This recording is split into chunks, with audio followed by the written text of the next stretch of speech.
To raise the morale of Russian soldiers, they are convinced that they are fighting not with the armed forces of Ukraine, but with the imagined Nazis that allegedly took over Ukraine in some way. At the same time, those who themselves turn out to be a fan of the ideology of the Third Reich are accepted for a contract in the Russian army. The publication Medusa, recognized in Russia as a foreign agent, tells about several similar stories. This is Anton Rayevsky. He took part in the hostilities in Donbass in 2014-2015. In the early 2000s, the man was an active member in 3 nationalist organizations in Russia. On his social networks, he posted photos showing off his swastika tattoos. And judging by the correspondence, in 2022, he again returned to the war with Ukraine.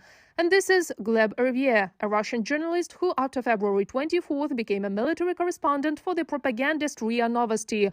The emblem of Mussolini's Italian fascist party is tattooed on the back of the man's head. They profess the ideology of a strong hand, and they see Nazi Germany as such a visible symbol of a strong hand. They see that the strong hand, the ideology of the white race, is best described in Nazi symbols. That is why we see Nazi ideology in the visible image on the bodies, in the form of tattoos, in the form of symbols, or in photographs, or in other media among those who participate in hostilities on the territory of Ukraine.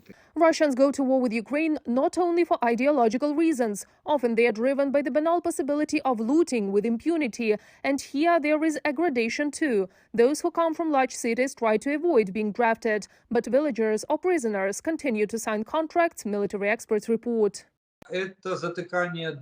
It's plugging the holes or putting out fires. You can call it like that if you like.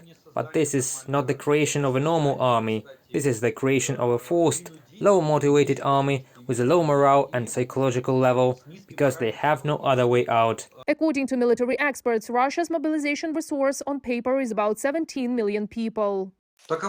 This is the structure of the Russian Federation today.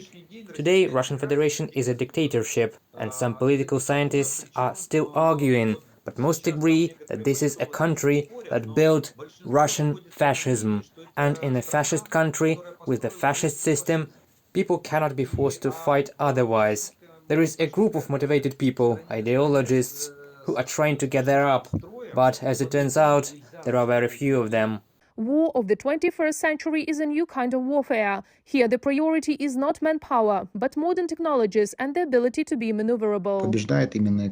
It is the economy that wins, and it must be clear that the confrontation between Russia and a united Europe or a united civilized world leaves no chance for Russia. Yes, we can consider some time frames, but by any large, if we are talking about scientific potential, about economic potential, they are not compatible. Military experts are sure that the key to Ukraine's victory in this war is the skills of the Ukrainian general staff, Western weapons, and the inability of the Russian military-industrial complex to modernize its own equipment due to sanctions. And behind the loss on the battlefield, analysts see the political capitulation of Russia. At some point, the troops will run away, and then the political leadership will take some measures. Either try to put up at the negotiation table, but then we will have a tough and firm negotiation position. We can dictate the conditions, or we will continue the offensive. Or this military failure may provoke change of the political elite in the Russian Federation, because no one will stand under the banner of the defeated leader.